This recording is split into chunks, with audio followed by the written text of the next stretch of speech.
이런 집은 처음이시죠? 최미선의 조롱 섞인 질문이 응접실을 차갑게 만들었습니다. 값비싼 샹들리에 아래서 벌어진 잔인한 모욕의 순간이었죠. 요즘 세상의 작은 사업으로는 먹고 살기 힘들 텐데요. 체면상 파혼도 고려해야겠네요. 그녀의 비아냥 섞인 말들이 계속 이어졌습니다. 박동우는 검소한 양복 차림으로 조용히 앉아 있었지만 그의 눈 깊은 곳에서는 무언가 차가운 것이 번져가고 있었죠. 결혼은 집안의 격이 맞아야 하는 거죠? 솔직히 말씀드리면 윤기성의 거만한 목소리가 울렸습니다. 소연은 치욕감에 고개를 들 수 없었고 아버지의 옷자락을 떨리는 손으로 붙잡았죠. 하지만 그들은 몰랐습니다. 지금 자신들이 모욕하고 있는 그 사람이 누구인지를. 시간은 3주 전으로 거슬러 올라갑니다. 어디서 보고 계신지 댓글로 남겨주세요. 이 이야기가 어떻게 반전될지, 과연 진실은 무엇일지 끝까지 지켜봐 주세요. 서울 한남동 언덕 위 웅장한 철문이 천천히 열리며 그 너머로 펼쳐진 대저택의 모습이 드러났습니다. 가을 오후 햇살이 기와 지붕 위로 부드럽게 스며들고 있었고 넓은 정원을 가로지르는 화강석 길은 수십 년의 세월 동안 다져진 듯 견고하고 품격 있게 뻗어 있었죠. 양옆으로 줄지어 선 소나무들은 적어도 반세기는 좋게 되어 보였고 그 사이사이로 정성스럽게 가꾸어진 조경이 이 집의 내력을 말해주고 있었습니다. 현관문을 지나 응접실로 들어서자 값비싼 크리스털 샹들리에가 은은한 빛을 흩뿌리며 방 전체를 고급스럽게 감쌌습니다. 천장 높이는 4미터가 넘어 보였고 벽면을 따라 진열된 명품 도자기들과 고서들이 오랜 세월 동안 쌓인 교양과 품격을 자랑하고 있었죠. 이탈리아산 가죽 소파 위에는 정성스럽게 차려진 다과상이 놓여 있었고 100년초 차의 은은한 향기가 공간을 가득 채우고 있었습니다. 창가로는 한강이 멀리 내려다 보였고 늦가을 노을이 물결 위로 황금빛 물감을 뿌린 듯 아름다웠습니다. 윤기성 회장이 응접실을 천천히 둘러보며 깊은 만족감을 드러냈습니다. 그는 59세의 나이에도 불구하고 여전히 당당한 체격을 유지하고 있었고 값비싼 정장 차림새에서 중견 기업 회장다운 위엄이 풍겼죠. 마치 자신의 집인 양 가슴을 펴고 아내 최미선의 팔을 가볍게 두드렸습니다. 여보, 이런 집에서 상견례를 하다니. 우리 태준이가 정말 복이 있어요. 최미선은 57세의 나이가 무색할 정도로 화려하게 치장한 모습이었습니다. 명품 한복에 진주 목걸이, 그리고 손목에는 롤렉스 시계가 번쩍였죠. 그녀는 테이블 위에 놓인 청아백자 찻잔을 집어들며 찬찬히 살펴보았습니다. 도자기 밑바닥의 낙관을 확인하는 그녀의 눈빛에는 오랜 경험에서 우러난 안목이 서려 있었죠. 정말 좋은 취향이네요. 이런 집은 처음이시죠? 한남동에 이런 대저택이 있는 줄 몰랐어요. 박동우는 검소한 회색 양복 차림으로 조용히 자리에 앉아 있었습니다.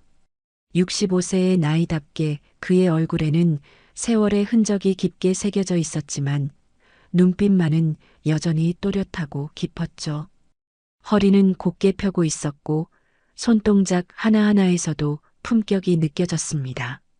차를 천천히 들어 올리며 담담하게 미소를 지었습니다. 그냥 살던 곳이에요. 별거 아닙니다. 그의 목소리는 낮고 차분했습니다. 하지만 그 속에는 어딘지 모를 깊이가 담겨 있었죠. 마치 깊은 우물처럼 바닥을 알 수 없는 그런 느낌이었습니다. 윤기성은 소파에 깊숙이 앉으며 시선을 박동호에게 고정했습니다. 건설업계에서 30년을 버텨온 그의 눈빛에는 상대를 재빨리 파악하려는 날카로움이 번뜩였죠. 요즘은 무슨 일 하고 계세요? 이런 집에 사시니 상당한 사업을 하셨을 텐데요. 혹시 부동산 쪽이신가요? 박동우는 찻잔을 천천히 내려놓으며 고개를 가볍게 끄덕였습니다. 그의 손가락은 가늘었지만 힘이 있어 보였고 찻잔을 다루는 동작에서도 오랜 세월 쌓인 품격이 드러났죠. 은퇴한 지 좀 됐어요. 지금은 그냥 조용히 삽니다. 책이나 읽고 정원 가꾸고 그런 일상이죠. 순간 윤기성과 최미선 사이에 의미심장한 눈빛이 오갔습니다. 윤기성의 입가에 미묘한 미소가 스쳤고 최미선은 찻잔을 들며 작은 웃음을 흘렸죠. 그들의 표정에는 어딘지 안도하는 기색이 역력했습니다. 마치 역시 그렇구나라는 확신에 찬 표정이었죠. 최미선이 다시 도자기를 내려놓으며 시선을 창밖으로 돌렸습니다. 은퇴하시면 참 한가하시겠어요. 저희는 아직 정말 바쁘거든요. 건설업이 워낙 손이 많이 가는 일이라서요. 요즘 재개발 사업만 해도 몇 개를 동시에 진행하고 있어요. 그녀의 말투에는 은근한 자랑이 섞여 있었습니다. 자신들의 바쁘고 역동적인 삶과 대비시켜 박동호의 한가한 은퇴 생활을 은연중에 격화시키는 뉘앙스였죠. 그렇죠. 건설업 하시면 바쁘실 겁니다. 박동호의 대답은 여전히 차분했습니다. 하지만 응접실의 공기는 점점 더 미묘한 긴장감으로 가득 차고 있었죠. 샹들리에의 빛이 찻잔에 반사되어 작은 무지개를 만들어내고 있었고 창밖으로는 가을바람에 흔들리는 나뭇잎 소리가 희미하게 들려왔습니다. 박소연은 아버지 옆에 단정히 앉아 이 모든 상황을 온몸으로 감지하고 있었습니다.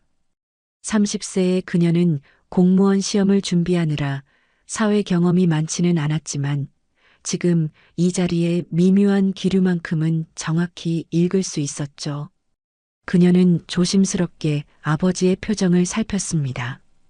박동호의 얼굴은 여전히 평온했지만 소연은 아버지의 눈 깊은 곳에서 무언가 다른 빛이 스치는 것을 놓치지 않았습니다. 윤태주는 부모와 마주 앉은 소파에서 긴장한 듯 물만 계속 들이켜고 있었습니다. 33세의 그는 윤건설 부사장이라는 직함을 달고 있었지만 지금 이 자리에서는 그저 부모의 그늘에 가려진 아들일 뿐이었죠. 그는 간간히 소연을 바라봤지만 부모의 압도적인 기세에 눌려 제대로 말 한마디 꺼내지 못하고 있었습니다. 그의 손가락은 무의식 중에 바지춤을 만지작거리고 있었고 이마에는 얇은 땀방울이 맺혀 있었습니다. 윤기성이 몸을 앞으로 기울이며 더욱 직접적인 질문을 던졌습니다. 그런데 정확히 어떤 사업을 하셨던 건가요? 요즘 은퇴하시는 분들 보면 대부분 뭔가 기반이 있으셔야 이런 집에서 사실 수 있으니까요. 박동호는 잠시 침묵했습니다. 그 짧은 순간 동안 그의 눈빛이 미묘하게 변화했죠. 마치 깊은 생각에 잠긴 듯 했습니다. 작은 사업을 했었죠. 그리 대단한 건 아니었어요. 최미선이 찻잔을 내려놓으며 의미 있는 웃음을 지었습니다. 겸손하시네요. 하지만 요즘 세상의 작은 사업으로는 이런 집 유지하기가 쉽지 않거든요. 저희도 건설업 하면서 느끼는 건데 정말 큰 돈이 들어가요. 태준이 마침내 입을 열었습니다. 그의 목소리는 떨리고 있었죠. 아버지, 어머니, 소연이 아버지께서는 됐다, 태준아. 윤기성이 아들의 말을 단호하게 막으며 손을 들었습니다. 그의 눈빛에는 이미 결론을 내린 듯한 차갑고 확신에 찬 빛이 담겨 있었죠. 마치 더 이상 들을 필요가 없다는 듯한 표정이었습니다. 소연은 그 순간 가슴 깊은 곳에서 무언가 서늘한 감정이 올라오는 것을 느꼈습니다. 태준의 부모가 자신과 아버지를 어떤 시선으로 바라보고 있는지 이제 분명하게 알 수 있었죠. 상견례는 시작부터 보이지 않는 균열을 드러내고 있었습니다. 겉으로는 정중하고 예의 바른 대화가 오가고 있었지만 그 이면에는 서로 다른 계산과 판단이 교차하고 있었죠. 박동호의 검소한 차림과 조용한 말투는 윤기성 부부에게는 그들이 원하던 답을 주고 있는 듯했고, 소연은 그 모든 것을 지켜보며 앞으로 펼쳐질 일들에 대한 불길한 예감을 떨칠 수 없었습니다. 응접실에서의 어색한 대화가 끝나고 일행은 넓은 식당으로 자리를 옮겼습니다. 식당은 응접실보다도 더욱 웅장했죠. 12인용 원목 테이블이 중앙에 자리하고 있었고, 그 위로는 또 다른 크리스털 샹들리에가 화려한 빛을 뿌리고 있었습니다. 벽면을 따라 걸린 서예 작품들과 고급 도자기들이 이 집의 격조를 한층 더 높여주고 있었죠. 테이블 위에는 이미 정성스럽게 차려진 상차림이 놓여 있었습니다. 1982년산 샤토 마르고 와인이 크리스털 디켄터에 담겨 깊은 루비빛을 자랑하고 있었고, 그 옆으로는 명품 한정식이 예술품처럼 정갈하게 배치되어 있었죠. 전복과 해삼이 들어간 탕, 한우 등심구이, 그리고 제철 나물들이 각각의 백자 그릇에 담겨 한 폭의 그림 같았습니다. 각 자리마다 놓인 식기들은 모두 고급 도자기였고, 심지어 젓가락과 숟가락마저 은으로 만들어진 것들이었습니다. 하지만 이 화려한 상차림과는 달리 식탁을 둘러싼 분위기는 환영이 아니라 마치 엄격한 심사장 같았습니다. 윤기성과 최미선은 상석에 자리하며 마치 심사위원처럼 위험 있는 자세를 취했죠. 그들의 눈빛에는 이미 결론을 내린 듯한 차가운 확신이 서려 있었습니다. 최미선이 와인 잔을 들어 올리며 소연을 위아래로 훑어보았습니다. 그녀의 시선은 소연의 소박한 원피스 차림에서 오래 머물렀죠. 소연은 백화점에서 신중하게 고른 네이비 원피스를 입고 있었지만 최미선의 명품 한복과 화려한 액세서리에 비하면 초라해 보일 수밖에 없었습니다. 소연 씨, 평소에 쇼핑은 어디서 하세요? 백화점 VIP실 같은 곳은 다녀보셨나요? 최미선의 목소리에는 은근한 조롱이 섞여 있었습니다. 겉으로는 관심 있는 질문 같았지만 그 이면에는 상대방을 격화시키려는 의도가 분명히 드러나 있었죠. 소연은 잠시 당황하며 아버지를 바라봤습니다. 박동호는 여전히 차분한 표정으로 음식을 드시고 계셨지만 소연은 아버지의 미묘한 표정 변화를 놓치지 않았습니다. 그냥 평범하게 쇼핑해요. 특별한 곳은 잘 안 가봤어요. 아, 그러시구나. 결혼하시면 좀 더 신경 쓰셔야 할 텐데. 최미선의 말은 마치 소연에게 조언을 해주는 듯 했지만 실제로는 그녀의 현재 수준을 깎아내리는 것이었습니다. 윤기성은 와인을 음미하며 박동호를 바라봤습니다. 그의 눈빛에는 탐색하는 기색이 더욱 짙어져 있었죠. 박 회장님, 은퇴 후에는 어떤 수입으로 생활하고 계신지 궁금합니다. 그의 질문은 직설적이었습니다. 더 이상 돌려서 묻지 않겠다는 의지가 담겨 있었죠. 식탁의 다른 사람들도 모두 박동호를 바라봤습니다. 박동호는 젓가락을 천천히 내려놓고 미소를 지었습니다. 그의 미소는 여전히 온화했지만 어딘지 쓸쓸한 기색이 스쳤죠. 검소하게 살 뿐입니다. 필요한 만큼만 쓰고 사는 거죠. 하지만 현실적으로 생각해 보세요. 뭐 제대로 된 수입이 있어야 먹고 살지 않겠습니까? 윤기성의 추궁은 계속되었습니다.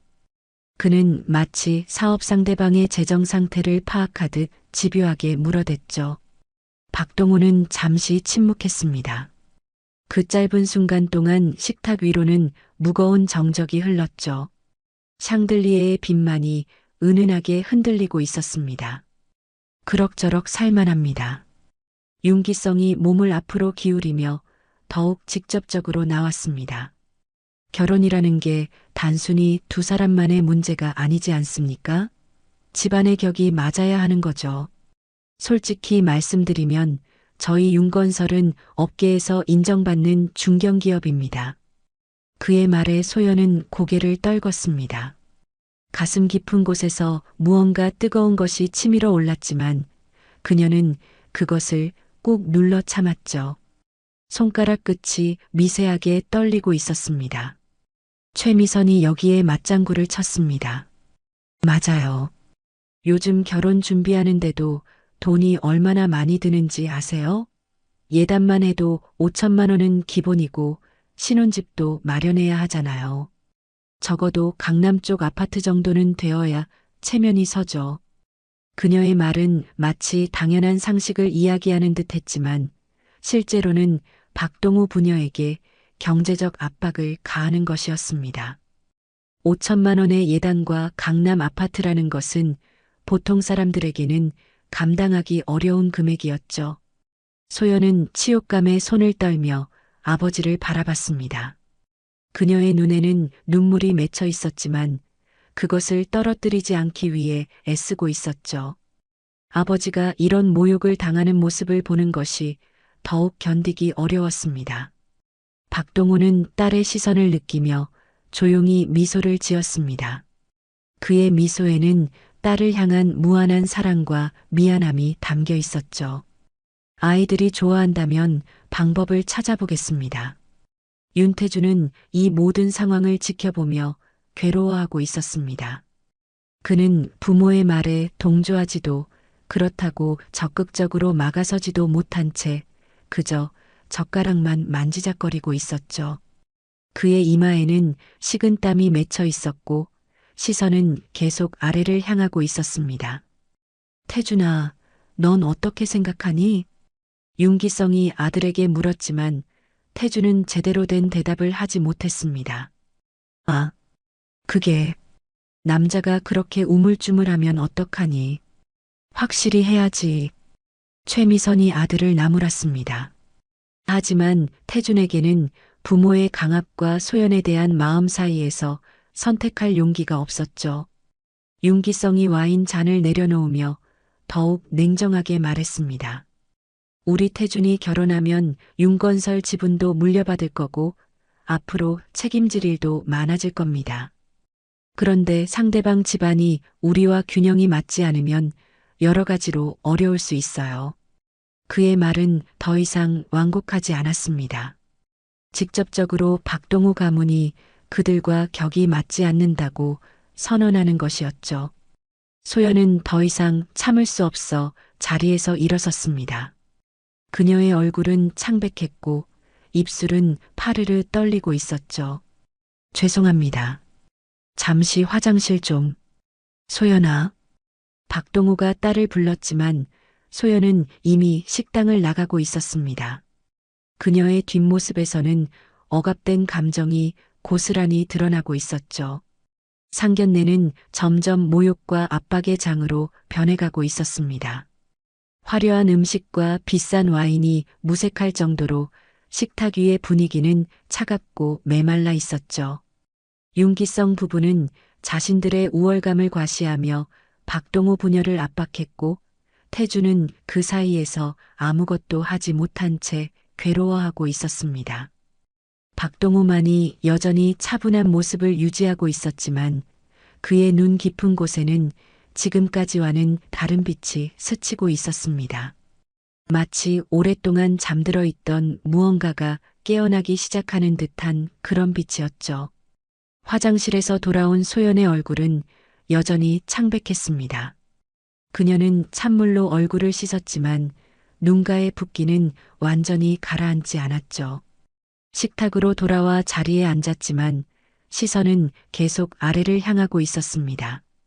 분위기는 더욱 차가워져 있었고 윤기성 부부의 얼굴에는 이미 결론을 내린 듯한 표정이 역력했습니다.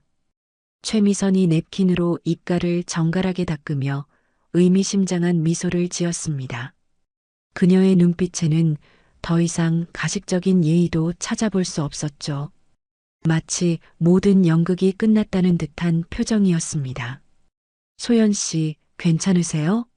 얼굴이 많이 안 좋아 보이는데. 겉으로는 걱정하는 말 같았지만 그 속에는 냉소가 가득했습니다. 최미선은 잠시 윤기성과 시선을 주고받더니 천천히 입을 열었죠. 사실 저희도 오늘 이야기를 나누면서 많은 생각을 하게 됐어요. 결혼이라는 게 정말 신중해야 하는 일이잖아요. 그녀의 말에 식탁 위로는 무거운 정적이 흘렀습니다. 태주는 어머니의 말뜻을 알아차리고 창백해졌죠. 그는 입을 열려고 했지만 아버지의 날카로운 시선에 다시 입을 다물 수밖에 없었습니다. 최미선이 계속해서 말했습니다. 체면상 파혼도 고려해야겠네요. 물론 아직 확정된 건 아니지만 양쪽 집안의 수준 차이가 너무 크면 나중에 여러 문제가 생길 수 있거든요. 그 말이 떨어지자 소연의 어깨가 미세하게 떨렸습니다. 마지막 희망마저 무너지는 순간이었죠. 그녀의 눈에 다시 눈물이 고였고 이번에는 더 이상 참을 수 없을 것 같았습니다. 고개를 드는 것조차 부끄럽고 치욕스러웠습니다.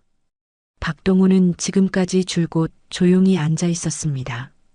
딸이 당하는 모욕을 묵묵히 지켜보며 참아왔죠. 하지만 최미선의 마지막 말이 떨어지자 그의 표정이 미묘하게 변했습니다. 65년간 쌓아온 인내의 한계에 다다른 듯했죠. 정적을 깨고 박동우가 조용히 자리에서 일어났습니다. 그의 움직임은 천천히 절제되어 있었지만 그 속에는 지금까지와는 다른 기운이 흐르고 있었죠. 마치 오랫동안 잠들어 있던 무언가가 깨어나는 듯한 느낌이었습니다. 오늘은 여기까지 하겠습니다.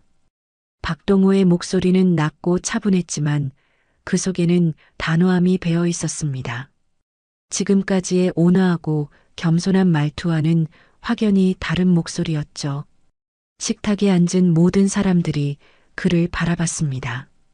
윤기성과 최미선은 서로를 바라보며 피식 웃었습니다. 마치 예상했던 반응이라는 듯한 표정이었죠.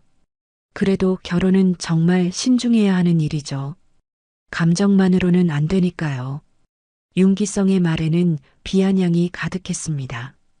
그는 박동우가 화를 내며 일어선 것을 오히려 자신들의 판단이 옳았다는 증거로 받아들이고 있었죠.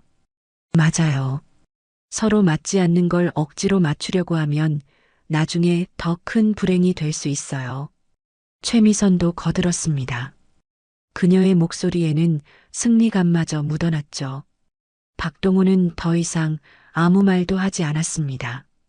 그는 고개를 숙이고 있는 소연을 바라봤고 딸의 떨리는 어깨를 보며 가슴 깊은 곳에서 무언가 뜨거운 것이 치밀어 오르는 것을 느꼈습니다. 소연은 아버지가 일어서자 황급히 자리에서 일어났습니다. 그녀는 아버지의 옷자락을 조심스럽게 잡으며 고개를 숙였죠. 눈물이 떨어질까봐 고개를 들 수 없었습니다. 아버지. 소연의 목소리는 간신히 들릴 정도로 작았습니다. 그녀는 이 모든 상황이 자신 때문이라는 죄책감에 짓눌려 있었죠. 태준이 마침내 자리에서 일어났습니다. 그의 얼굴은 창백했고 입술은 파르르 떨리고 있었죠. 소연아, 잠깐. 하지만 박동우와 소연은 이미 식당을 나가고 있었습니다. 태준은 그들의 뒷모습을 바라보며 한 걸음 내디디려 했지만 아버지의 차가운 시선에 발이 묶여버렸습니다. 태준아, 앉아라. 저런 사람들과 뭘 더 이야기하겠니? 윤기성의 목소리는 냉정했습니다. 태준은 결국 다시 자리에 앉을 수밖에 없었죠. 박동우와 소연이 현관을 나서는 동안 윤기성 부부는 여전히 식탁에 앉아 있었습니다. 그들의 얼굴에는 만족스러운 표정이 떠올라 있었죠. 마치 성가신 일을 깔끔하게 정리했다는 듯한 모습이었습니다. 대문을 나서는 순간 뒤에서 윤기성과 최미선의 낮은 대화 소리가 들려왔습니다. 역시 급이 안 맞네. 처음부터 예상했던 일이야. 그러게요. 태준이한테는 더 좋은 집 딸을 찾아줘야겠어요. 재벌가는 아니더라도 최소한 우리와 비슷한 수준은 되어야죠. 그들의 목소리는 의도적으로 박동우와 소연이 들을 수 있을 만큼 크게 들렸습니다. 마지막 모욕이었죠. 소연은 그 말을 듣고 비틀거렸습니다. 박동호가 딸의 팔을 붙잡아주지 않았다면 넘어질 뻔했죠. 그녀의 얼굴은 더욱 창백해졌고 입술은 새하얗게 질려 있었습니다. 현관 앞에 대기하고 있던 검은색 제네시스 세단에 올라탔습니다. 운전석에는 늘 박동호를 모시던 기사 김 씨가 앉아 있었죠. 그는 백미러로 소연의 상태를 확인하고는 조심스럽게 시동을 걸었습니다. 차가 움직이기 시작하자 소연은 더 이상 참을 수 없었습니다. 지금까지 애써 참아왔던 눈물이 한꺼번에 쏟아져 내렸죠. 아빠, 제가 부족해서 죄송해요. 제가 더 잘났다면, 제가 더 좋은 집 딸이었다면. 소연의 목소리는 흐느낌으로 끊어져 있었습니다. 그녀는 자신 때문에 아버지가 모욕을 당했다고 생각하며 자책하고 있었죠.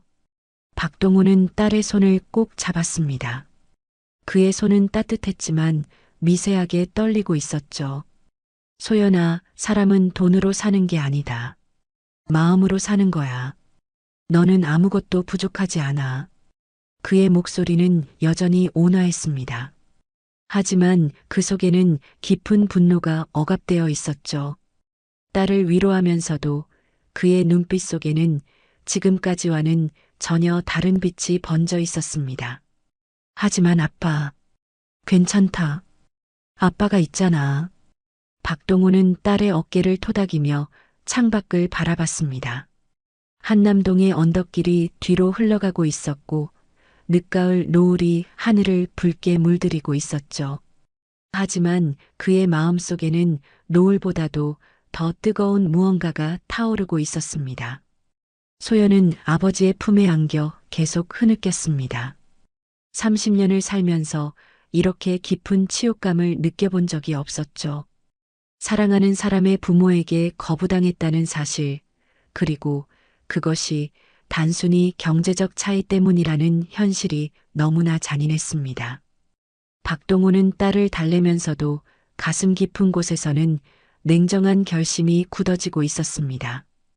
65년을 살면서 언제나 겸손하고 온화하게 살아왔지만 오늘만큼은 달랐죠. 자신이 당하는 모욕은 참을 수 있었지만 딸이 당하는 굴욕은 절대 용납할 수 없었습니다. 차창 밖으로 한강이 보였습니다. 강물은 유유히 흘러가고 있었지만 박동호의 마음속에는 거센 폭풍이 일고 있었죠. 그는 조용히 휴대폰을 꺼내 어떤 번호를 찾기 시작했습니다. 오랫동안 사용하지 않았던 번호였지만 여전히 기억하고 있었죠. 지금까지 잠들어 있던 재민그룹 창업주 박동호가 깨어나고 있었습니다. 다음 날 이른 아침 강남구 테헤란로에 위치한 윤건설 본사 39층 회장실에서는 평소와 다른 분위기가 감돌고 있었습니다. 윤기성은 어제의 상견례를 성공적으로 마무리했다는 만족감에 젖어 여유롭게 아침 일과를 시작하려 했죠.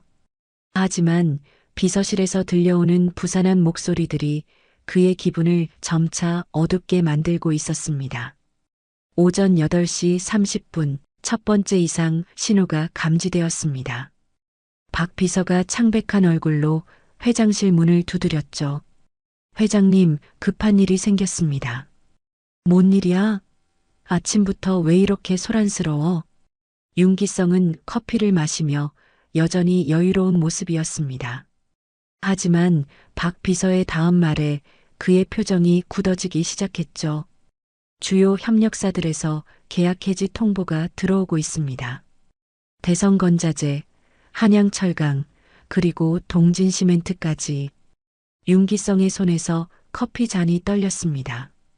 방금 언급된 업체들은 모두 윤건설의 핵심 협력사들이었죠.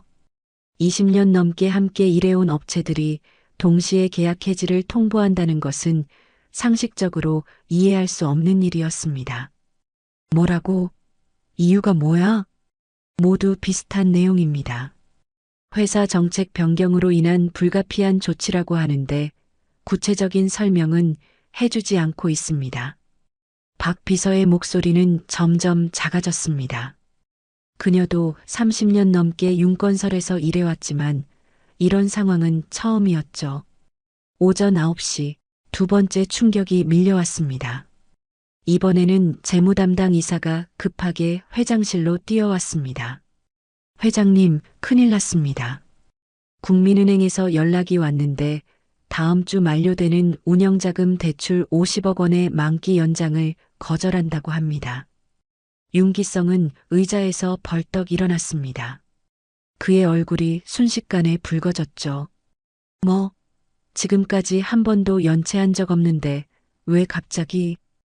은행 측에서는 내부 심사 기준이 변경됐다고만 하고 자세한 내용은 알려주지 않고 있습니다. 이사의 말에 윤기성은 주먹을 쥐었습니다. 50억 원의 운영자금이 갑자기 막힌다는 것은 윤건설의 현금 흐름에 심각한 타격을 줄 수 있는 일이었죠. 오전 10시 세 번째이자 가장 치명적인 타격이 가해졌습니다. 홍보팀장이 다급하게 회장실로 달려왔죠. 회장님, 온라인 경제지에 우리 회사 관련 기사가 떴습니다. 윤건설 재정 부실 의혹, 연쇄계약 해지 사태 발생이라는 제목으로 윤기성은 급하게 컴퓨터 모니터를 확인했습니다. 화면에는 자극적인 헤드라인과 함께 윤건설의 최근 수주 현황, 재정 상태 등이 자세히 분석되어 있었죠. 기사 내용은 정확했지만 마치 회사 내부 정보를 훤히 알고 있는 사람이 쓴 것 같았습니다. 이 기사는 도대체 누가 쓴 거야? 여기 나온 정보들은 우리 내부 자료 아니야? 홍보팀장은 당황한 표정으로 고개를 저었습니다. 확인해 봤는데 기자는 익명의 제보를 받았다고만 하고 구체적인 출처는 밝히지 않고 있습니다.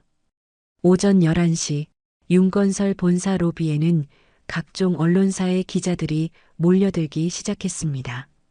카메라와 마이크를 든 취재진들이 건물 입구를 가득 메웠고 직원들은 정상적인 출입조차 어려운 상황이 되었죠. 39층 회장실에서는 긴급 경영진 회의가 소집되었습니다. 윤기성은 회의 테이블을 주먹으로 내리치며 분노를 터뜨렸습니다. 누가 우리를 건드린 거야? 하루아침에 이런 일이 동시에 일어날 리가 없어. 그의 얼굴은 붉게 달아올라 있었고 목소리는 떨리고 있었죠. 30년 동안 쌓아온 윤건설이 하루아침에 흔들리고 있다는 현실을 받아들이기 어려웠습니다. 회장님, 일단 침착하게 대응 방안을 논의해야겠습니다. 전무가 조심스럽게 말했지만 윤기성의 분노는 쉽게 가라앉지 않았습니다. 침착하게? 지금 우리 회사가 무너져 가는데 침착하라고? 한편 집에서 이 모든 상황을 지켜보던 최미선은 믿을 수 없다는 표정으로 휴대폰을 붙잡고 있었습니다.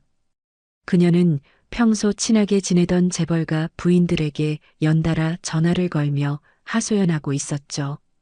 언니, 우리 회사에 무슨 일이 생긴 것 같아요. 갑자기 이상한 기사들이 나오고. 하지만 평소와 달리 지인들의 반응은 차가웠습니다. 마치 미리 무언가를 알고 있는 듯한 어조였죠. 아, 최 여사님. 요즘 건설업계가 어려우니까 조심하세요.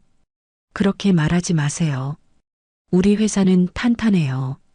최미선은 억지로 자신감을 내비쳤지만 상대방은 이미 전화를 끊은 상태였습니다.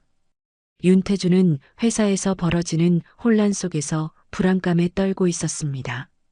그는 몇 번이나 소연에게 전화를 걸어보았지만 번호는 연결되지 않았죠. 여보세요, 소연아. 나야, 태준이야. 전화 좀 받아줘. 하지만 소연의 휴대폰은 계속 꺼져 있었습니다. 어제 일어난 일 때문에 소연이 전화를 받지 않는다는 것을 태준도 알고 있었지만 지금은 그녀와 이야기해야 할 것 같았죠. 오후 2시 윤건설 회의실에는 경영진들이 모여 대책회의를 하고 있었습니다. 그런데 갑자기 회의실 문이 조용히 열리며 예상치 못한 인물이 나타났습니다. 정혜옥이었습니다. 68세의 그녀는 평소 한남동 일대에서 흔히 볼 수 있는 평범한 어르신 같은 모습이었죠.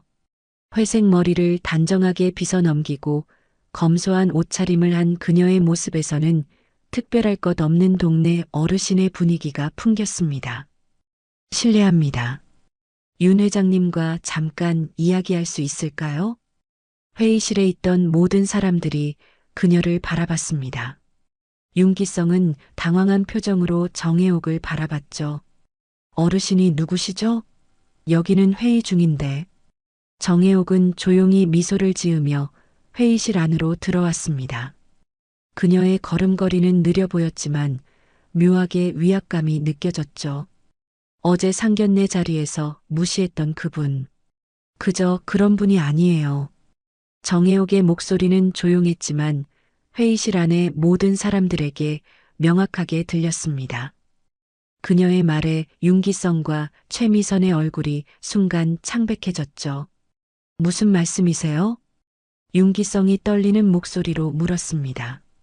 어제까지만 해도 자신감에 넘쳤던 그의 모습은 온데간데 없었죠. 정혜옥은 여전히 조용한 미소를 지으며 답했습니다. 박동우 회장님을 모르시는군요. 재민그룹이라고 들어보셨나요? 그 순간 회의실 안의 공기가 얼어붙었습니다. 재민그룹이라는 이름을 모르는 사업가는 없었기 때문이죠. 한국 경제계의 숨은 거인, 수많은 대기업들의 뒤에서 영향력을 행사하는 그룹이었습니다. 윤기성과 최미선은 처음으로 진짜 두려움을 느꼈습니다. 어제 그들이 무시했던 검소한 노인이 실제로는 상상할 수 없는 거물이었다는 것을 깨달은 순간이었죠. 정혜옥은 더 이상 말하지 않고 조용히 회의실을 나갔습니다. 하지만 그녀가 남긴 말은 윤건설 경영진들의 마음에 깊은 공포를 심어 놓았죠. 회의실에는 무거운 침묵만이 흘렀습니다. 정혜옥의 충격적인 발언이 있은 지 3시간 후 윤기성은 급하게 한남동으로 향했습니다. 그의 얼굴에는 어제까지의 여유로운 모습은 온데간데 없었고 대신 절박함과 불안감이 역력했죠. 차 안에서 그는 계속 손을 비비며 무언가를 중얼거리고 있었습니다. 재민그룹이라니. 설마 그 재민그룹이겠어? 하지만 마음 한편으로는 여전히 의구심이 남아 있었습니다. 어제 본 박동호의 검소한 모습이 거대 그룹의 회장이라는 사실과 쉽게 연결되지 않았기 때문이죠. 한남동 대저택 앞에 도착한 윤기성은 깊은 숨을 들이쉬고 초인종을 눌렀습니다. 곧 익숙한 모습의 박동호가 나타났죠. 어제와 똑같은 검소한 차림이었지만 왠지 그의 존재감이 다르게 느껴졌습니다. 어제 불쾌하셨다면 진심으로 사과드리겠습니다. 윤기성은 애써 고개를 숙였습니다. 59년을 살면서 이렇게 머리를 숙여본 적이 몇 번이나 있었을까요? 하지만 지금은 어쩔 수 없었죠. 회사의 존폐가 걸린 문제였습니다. 박동호는 아무 말 없이 그를 바라보기만 했습니다. 그의 시선은 담담했지만 그 속에는 어제와는 다른 무언가가 흐르고 있었죠.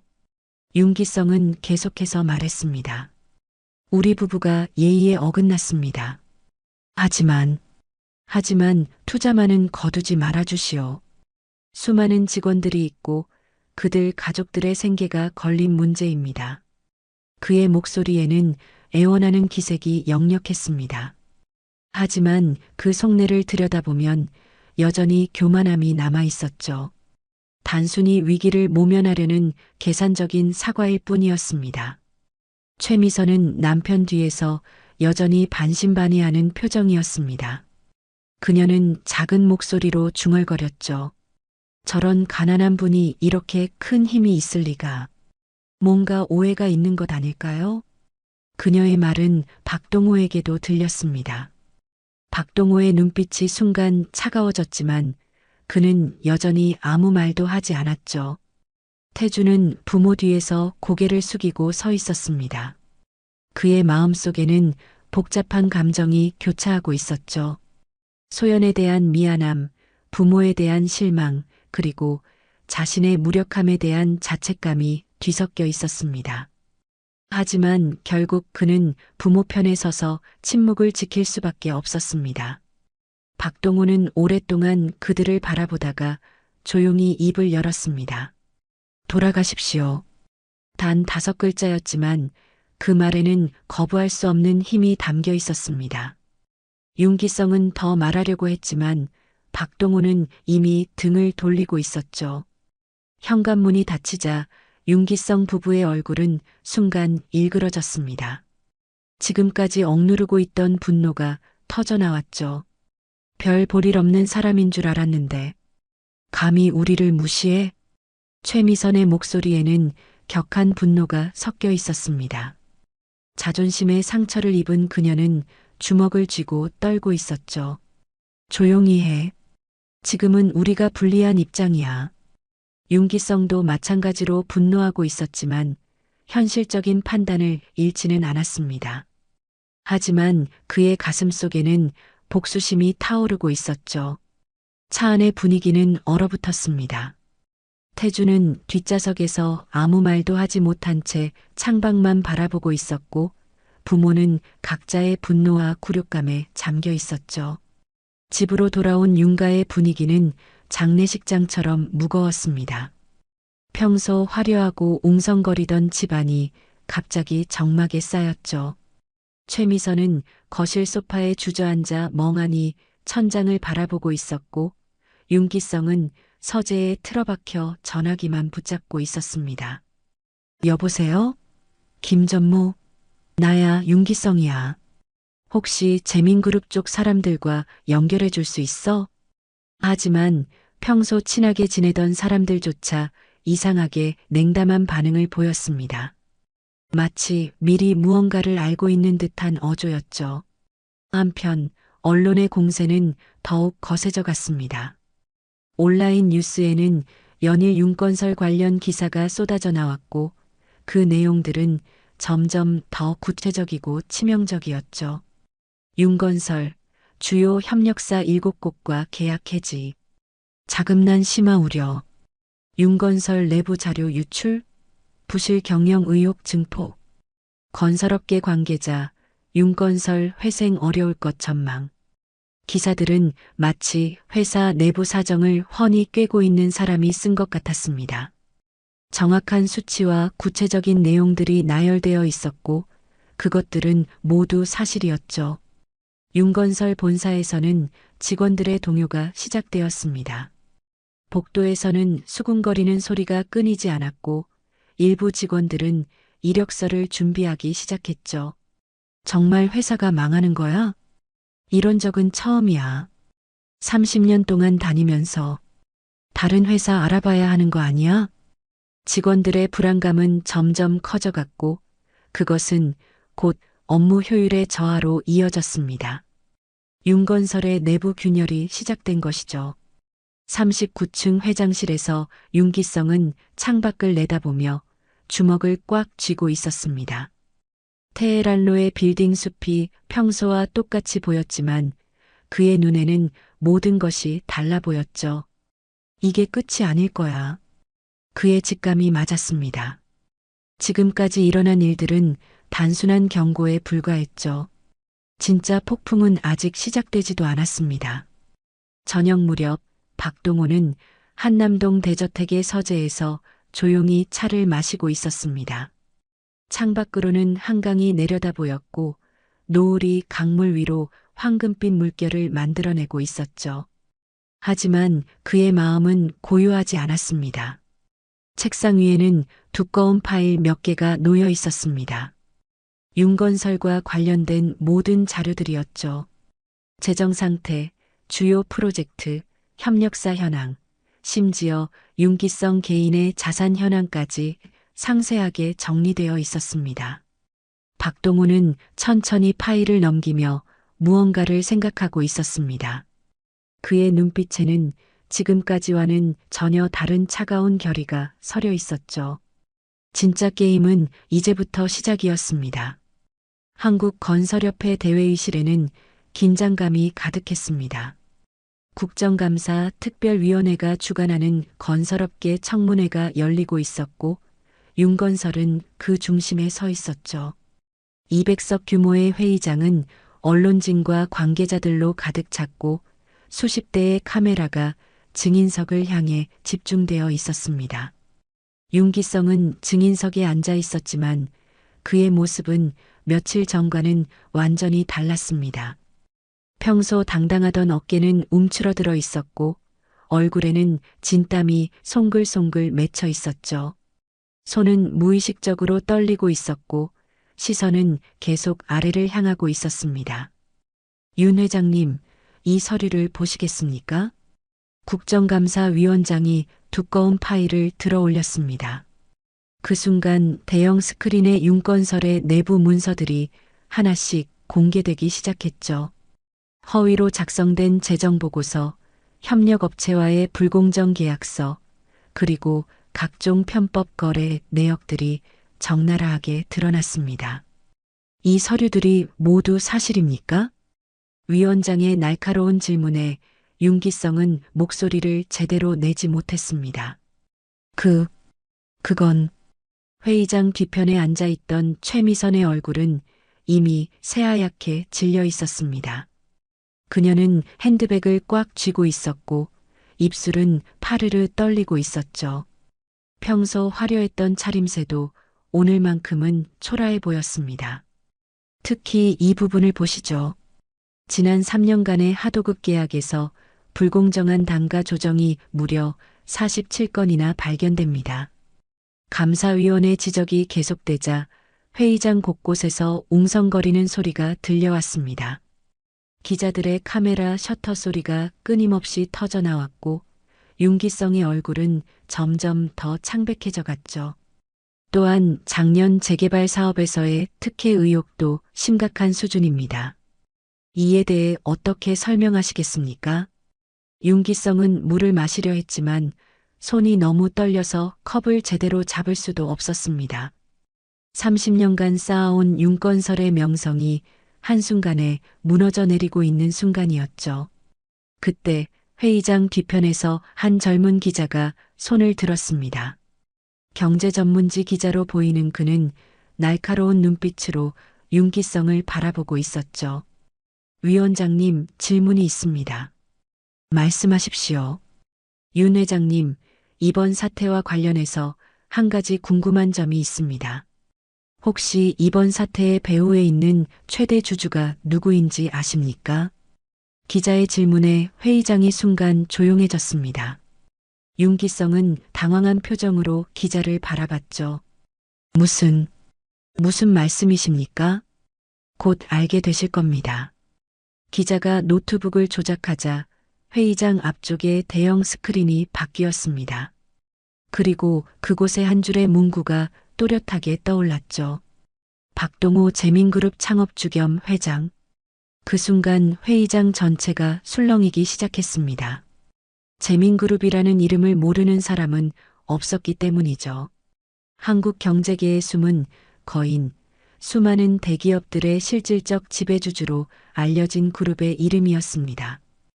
윤기성과 최미선의 얼굴은 순간 핏기를 잃었습니다. 그들은 서로를 바라보며 믿을 수 없다는 표정을 지었죠.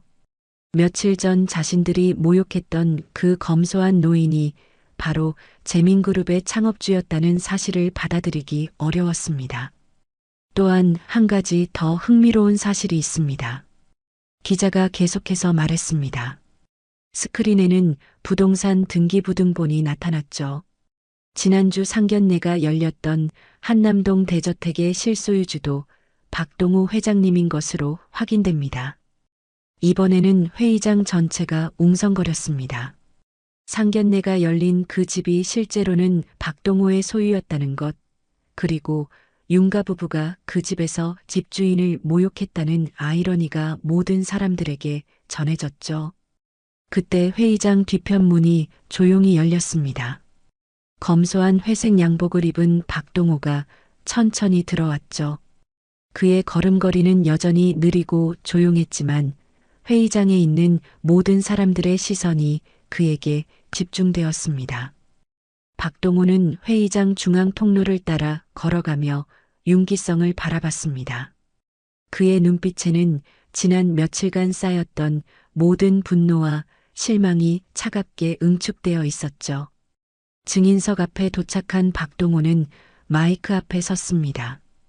회의장은 마치 시간이 멈춘 것처럼 고요해졌죠. 윤기성은 의자에서 일어나려 했지만 다리에 힘이 빠져서 제대로 설 수도 없었습니다. 그 집에서 나를 내쫓은 건 제 딸이 아니라 당신들이었소. 박동호의 목소리는 낮고 차분했지만 그 속에는 거부할 수 없는 위력이 담겨 있었습니다. 마이크를 통해 전해진 그의 음성은 회의장 구석구석까지 명확하게 들렸죠. 윤기성은 입을 벌렸지만 아무 소리도 나오지 않았습니다. 그의 얼굴은 완전히 창백해져 있었고 온몸이 떨리고 있었죠. 며칠 전 자신이 얼마나 큰 실수를 저질렀는지 이제야 완전히 깨닫게 된 순간이었습니다. 최미선은 뒷좌석에서 고개를 숙이고 있었습니다. 평소 당당하던 그녀의 모습은 온데간데 없었고 어깨는 작게 떨리고 있었죠. 체면상 파혼을 고려해야겠다고 말했던 자신의 말이 되돌아와 가슴을 찌르고 있었습니다. 제가 재민그룹을 창업한 지 40년이 됩니다. 박동호가 계속해서 말했습니다. 그의 목소리는 여전히 조용했지만 회의장에 있는 모든 사람들이 숨을 죽이고 들었죠. 40년간 이 나라 경제 발전에 기여하며 살아왔습니다. 하지만 돈이 사람의 가치를 결정한다고 생각해 본 적은 없습니다. 그의 말에 회의장 곳곳에서 고개를 끄덕이는 사람들이 보였습니다. 기자들의 카메라는 계속해서 이 역사적인 순간을 기록하고 있었죠. 윤태주는 어머니 옆에 앉아 있었지만 그의 얼굴은 부끄러움으로 가득했습니다. 자신이 사랑했던 소연의 아버지가 이런 분이었다는 것을 이제야 알게 된 것이죠. 그리고 자신의 부모가 그분에게 얼마나 큰 모욕을 가했는지도 깨달았습니다. 당신들이 제 딸에게 가한 모욕은 절대 용서할 수 없습니다. 박동호의 마지막 말이 떨어지자 회의장은 완전한 정적에 휩싸였습니다. 윤기성은 고개를 들지 못한 채 떨고 있었고 최미선은 핸드백으로 얼굴을 가리고 있었죠. 국정감사위원장이 마이크를 켰습니다. 박 회장님의 증언을 들었습니다. 이번 사건의 전말이 명확해진 것 같군요. 회의장 밖으로는 이미 이 소식이 실시간으로 전해지고 있었습니다. 온라인 뉴스에는 재민그룹 창업주 직접 증언, 상견례 모욕 사건의 전말 등의 헤드라인이 올라오고 있었죠.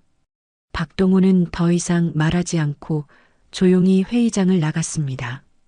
그의 뒷모습을 바라보는 윤가 부부의 얼굴에는 절망과 후회가 가득했죠. 하지만 이것은 시작에 불과했습니다. 진짜 폭풍은 이제부터였죠.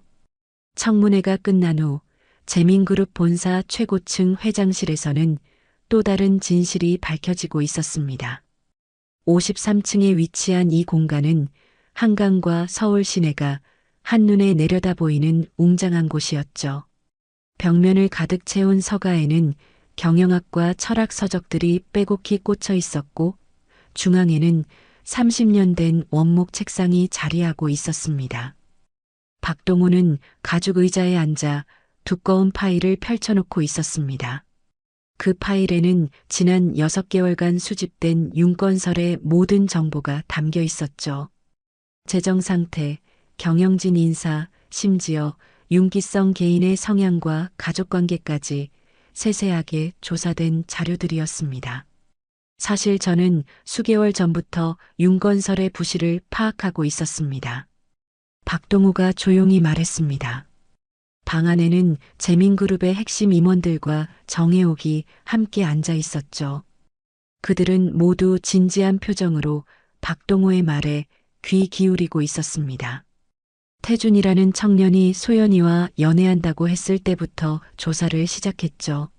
사업가의 아들과 제 딸이 만난다면 상대방이 어떤 사람인지 알아야 한다고 생각했습니다. 파일 속에는 윤건설에 숨겨진 부채, 불법적인 하도급 구조, 그리고 각종 편법 거래 내역들이 상세히 정리되어 있었습니다. 재민그룹의 정보력과 조사 능력이 어느 정도인지를 보여주는 자료들이었죠. 정혜옥이 고개를 끄덕이며 말했습니다. 상견례를 회장님 댁에서 하신 것도 의도가 있으셨군요. 그렇습니다. 제가 소유한 대저택에서 상견례를 받은 이유는 그들의 진짜 민낯을 확인하기 위함이었습니다.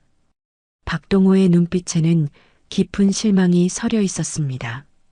그는 마지막까지 윤가 부부가 달라지기를 기대했지만 결과는 예상보다도 더 나빴죠. 돈과 겉모습만 보고 사람을 판단하는 그들의 모습을 직접 확인할 수 있었습니다. 소연이가 당한 모욕은 저에게는 더 이상 참을 수 없는 일이었죠. 한편 윤건설 본사에서는 절망적인 상황이 계속되고 있었습니다. 청문회 이후 회사의 신용도는 바닥으로 떨어졌고 주가는 연일 하한가를 기록하고 있었죠. 협력업체들의 계약 해지는 물론이고 은행들마저 대출 회수에 나서기 시작했습니다. 윤기성은 회장실에서 머리를 감싸고 앉아 있었습니다. 그의 책상 위에는 각종 고지서와 법무팀의 긴급 보고서들이 쌓여 있었죠. 30년간 읽어온 모든 것이 며칠 만에 무너져 내리고 있는 상황이었습니다. 최미선은 집에서 TV 뉴스를 보며 충격에 휩싸여 있었습니다. 화면에는 연일 윤건설과 관련된 부정적인 보도들이 나오고 있었고 자신들의 모습까지 반복해서 방송되고 있었죠. 재민그룹 박동호 회장, 상견례 모욕 사건 직접 증언, 윤건설 부실 경영 실태 적나라하게 드러나, 건설업계 충격, 윤건설 회생 가능성 희박. 뉴스를 보던 최미선은 견디지 못하고 TV를 껐습니다. 그녀의 눈에는 눈물이 고여 있었고 온몸이 떨리고 있었죠. 오후 3시 윤기성과 최미선은 절망적인 심정으로 재민그룹 본사를 찾았습니다. 그들은 로비에서 한참을 기다린 후에야 53층 회장실로 안내받을 수 있었죠. 평소 당당했던 그들의 모습은 온데간데 없었고 초라하고 절망적인 모습뿐이었습니다. 회장실 문이 열리자 박동호가 책상 뒤에 앉아 있었습니다. 며칠 전 상견례 때와는 완전히 다른 분위기였죠. 이곳에서의 박동호는 명실상부한 대기업 창업주의 위엄을 보여주고 있었습니다. 최미선이 가장 먼저 무릎을 꿇었습니다. 그녀의 눈에서는 눈물이 흘러내렸고 목소리는 떨리고 있었죠. 몰라봬서 죄송합니다. 정말 죄송합니다. 명품 한복을 입고 거만하게 굴던 며칠 전의 모습과는 전혀 달랐습니다. 지금의 최미선은 그저 절망에 빠진 한 사람의 어머니일 뿐이었죠. 윤기성도 아내 옆에서 무릎을 꿇었습니다. 59년을 살면서 이렇게까지 무릎을 꿇어본 적은 없었지만 지금은 선택의 여지가 없었죠. 한 번만 살려달라고 부탁드립니다. 제가 잘못했습니다. 그의 목소리에는 애원하는 기색이 가득했습니다. 30년간 쌓아온 윤건설과 수백 명의 직원들을 생각하면 자존심 따위는 중요하지 않았죠. 윤태주는 부모 뒤에서 이 모든 상황을 지켜보며 괴로워하고 있었습니다. 그는 앞으로 나서서 부모의 어깨를 잡았죠. 아버지, 어머니, 이제 그만하세요. 태준의 목소리는 울먹임으로 가득했습니다. 자신의 부모가 이렇게까지 무릎을 꿇는 모습을 보는 것이 견디기 어려웠죠. 하지만 동시에 부모가 저지른 일에 대한 부끄러움도 막을 수 없었습니다. 박동호는 무릎 꿇은 그들을 내려다보며 차가운 표정을 유지했습니다. 그의 눈빛에는 동정이나 용서 같은 것은 찾아볼 수 없었죠. 돈과 체면이 전부인 사람들과는 가족이 될 수 없소. 박동호의 목소리는 단호했습니다. 그 말에는 더 이상 논의할 여지가 없다는 확고한 의지가 담겨 있었죠. 제 딸을 모욕한 것도 용서할 수 없지만 더 중요한 것은 당신들의 가치관입니다. 사람을 겉모습과 재산으로만 판단하는 사람들과 어떻게 가족이 될 수 있겠습니까? 회장실 한편에 조용히 서 있던 소연이 아버지 옆으로 다가왔습니다.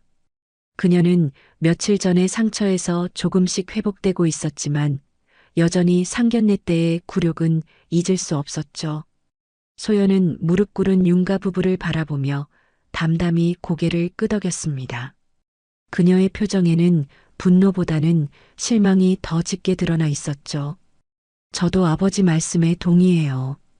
진정한 사랑이라면 상대방의 집안이나 재산을 먼저 보지 않을 거예요. 소연의 말에 태주는 고개를 숙였습니다. 그는 자신이 부모의 압력에 굴복해서 소연을 제대로 지켜주지 못했다는 것을 뼈저리게 느끼고 있었죠. 윤기성과 최미선은 더 이상 할 말이 없었습니다. 그들이 저지른 일의 무게가 얼마나 큰지 이제야 완전히 깨달았지만 이미 돌이킬 수 없는 상황이었죠. 회사 일은 법적 절차에 따라 처리될 것입니다. 더 이상 변명하지 마십시오. 박동호의 마지막 말이 떨어지자 윤가 부부는 절망에 빠진 채 회장실을 떠났습니다. 그들의 뒷모습은 며칠 전에 거만했던 모습과는 완전히 달랐죠. 이제는 그저 몰락한 중년 부부의 초라한 모습뿐이었습니다. 태주는 마지막까지 소연을 바라봤지만 그녀는 시선을 돌리지 않았습니다. 모든 것이 끝났다는 것을 둘 다 알고 있었죠. 회장실에 다시 정적이 흘렀습니다. 창밖으로는 서울의 도심이 내려다 보였고 한강이 유유히 흘러가고 있었죠. 하지만 이 조용한 공간에서 벌어진 일은 한 기업의 운명을 바꾸고 두 가족의 인생을 완전히 뒤바꿔 놓았습니다. 박동호는 딸의 어깨를 가볍게 두드리며 창밖을 바라봤습니다. 모든 것이 끝난 듯 보였지만 그의 마음속에는 여전히 복잡한 감정들이 교차하고 있었죠. 정의는 실현되었지만 그 과정에서 많은 사람들이 상처를 받았습니다. 이것이 과연 최선의 결과였을까 하는 의문이 박동호의 마음 한편에 남아 있었죠. 6개월 후 강남구 대치동의 한 허름한 다세대 주택 2층에서는 완전히 달라진 윤가의 모습을 볼 수 있었습니다. 30평이 채 되지 않는 작은 전셋집은 예전 강남 대저택과는 비교할 수 없을 정도로 초라했죠. 벽지는 곳곳이 벗겨져 있었고 바닥에는 값싼 장판이 깔려 있었습니다. 하지만 이상하게도 이 집에는 예전에 없던 평온함이 흐르고 있었습니다. 최미선은 이른 아침부터 마트 직원복을 입고 집을 나섰습니다. 57세의 나이에 처음 시작한 아르바이트였지만 그녀의 표정은 의외로 밝았죠. 명품 한복과 값비싼 액세서리는 모두 사라지고 대신 단정한 유니폼과 운동화를 신고 있었습니다. 허영과 체면을 내려놓고 나니 오히려 마음이 편해졌다고 했죠. 어서 오세요. 무엇을 도와드릴까요? 마트에서 일하는 최미선의 목소리는 예전과 달리 친근하고 따뜻했습니다. 고객들을 대하는 그녀의 태도에서는 진정성이 느껴졌죠. 몇 달 전까지만 해도 상대방의 재산과 지위부터 파악하던 그녀였지만 이제는 누구에게나 똑같이 정중하게 대했습니다. 한편 윤기성은 작은 건설 컨설팅 회사에서 말단 자문직으로 일하고 있었습니다. 회장 자리에서 일반 직원으로 내려왔지만 그는 의외로 이 일에 적응해 가고 있었죠. 현장에 나가서 땀을 흘리며 일하는 법을 30년 만에 다시 배우고 있었습니다. 윤 자문님, 이 도면 검토 부탁드립니다. 후배 직원이 건네주는 도면을 받아드는 윤기성의 손에는 굳은 살이 생기기 시작했습니다. 예전처럼 사무실에만 앉아있지 않고 직접 현장을 뛰어다니다 보니 자연스럽게 생긴 것이었죠. 그는 이 굳은 살을 오히려 자랑스럽게 여겼습니다. 가장 큰 변화를 보인 것은 윤태준이었습니다. 그는 부모와의 갈등 끝에 집을 나와 독립을 선언했죠. 원룸에서 혼자 살면서 중견기업의 사원으로 새 출발을 했습니다. 윤건설 부사장이라는 타이틀은 사라졌지만 대신 자신의 힘으로 성취하는 작은 성공들에서 진정한 보람을 느끼고 있었습니다. 이제야 진짜 제 인생을 살고 있는 것 같아요. 태주는 가끔 부모를 찾아가며 이렇게 말했습니다. 부모에 대한 원망보다는 감사함이 더 컸죠. 이 모든 일이 없었다면 자신은 영원히 부모의 그늘에서 벗어나지 못했을 거라고 생각했습니다. 한남동 대저택에서는 여전히 평온한 일상이 이어지고 있었습니다. 박동호는 아침마다 정원을 가꾸며 하루를 시작했죠. 화려했던 재민그룹 회장 시절의 모습보다는 검소한 은퇴 노인의 모습이 그에게는 더 자연스러워 보였습니다. 안녕하세요, 박 회장님. 동네 주민들이 인사를 건네면 박동호는 언제나 정중하게 답례했습니다. 그의 정체가 알려진 후에도 그는 변하지 않았죠. 여전히 동네 어르신들과 바둑을 두고 산책을 하며 소소한 일상을 즐겼습니다. 회장님이라고 부르지 마세요. 그냥 동네 아저씨라고 생각하세요. 박동호는 항상 이렇게 말했습니다. 지위나 재산보다는 사람 자체로 기억되고 싶다는 그의 마음이 담긴 말이었죠. 소연은 몇 달 전 공무원 시험에 합격해서 구청 복지과에서 일하고 있었습니다. 어려운 이웃들을 도우며 보람을 느끼는 매일이었죠.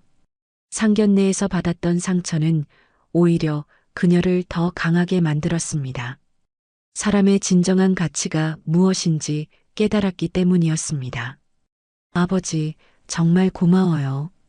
덕분에 제가 원하던 일을 찾을 수 있었어요. 소연은 아버지에게 진심으로 감사했습니다. 만약 그 일이 없었다면 자신도 모르게 물질만을 추구하는 삶을 살았을지도 모른다고 생각했죠. 어느 가을 저녁 아버지와 딸은 대저택 정원에서 차를 마시며 이야기를 나누고 있었습니다. 노을이 정원의 나무들을 붉게 물들이고 있었고 멀리 한강이 황금빛으로 반짝이고 있었죠. 소연이 문득 궁금증을 표현했습니다. 아버지는 회장님이셨는데 왜 이렇게 검소하게 사세요? 화려하게 사셔도 되는데. 박동호는 찻잔을 천천히 내려놓으며 미소를 지었습니다. 그의 미소에는 오랜 세월 쌓인 지혜와 여유가 담겨 있었죠. 사람은 가진 게 아니라 지킨 마음으로 기억되는 거란다. 그의 말에 소연은 고개를 끄덕였습니다. 아버지의 말뜻을 완전히 이해할 수 있었죠. 윤가에서 겪었던 일들이 이 말의 의미를 더욱 깊게 만들어 주었습니다. 돈이나 지위는 언제든 사라질 수 있어. 하지만 사람의 마음 그리고 다른 사람들에게 베푼 선함은 영원히 남는 법이지. 박동호는 계속해서 말했습니다. 저녁 햇살이 그의 얼굴을 부드럽게 비추고 있었죠. 그래서 아버지는 재민그룹을 만들 때도 지금 은퇴해서 살 때도 늘 같은 마음을 지키려고 노력해왔단다. 겸손함과 진실한 말이야. 소연은 아버지의 손을 꼭 잡았습니다. 이런 아버지의 딸로 태어난 것이 자랑스러웠죠.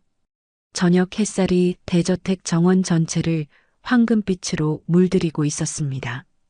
오래된 소나무들 사이로 스며드는 빛은 마치 축복처럼 따뜻했죠. 정성스럽게 가꾸어진 화단의 국화들이 가을바람에 살랑거리고 있었고 연못에서는 잉어들이 유유히 헤엄치고 있었습니다. 멀리서 들려오는 저녁 종소리와 함께 하루가 저물어가고 있었습니다. 박동호와 소연은 조용히 차를 마시며 이 평화로운 순간을 만끽했죠.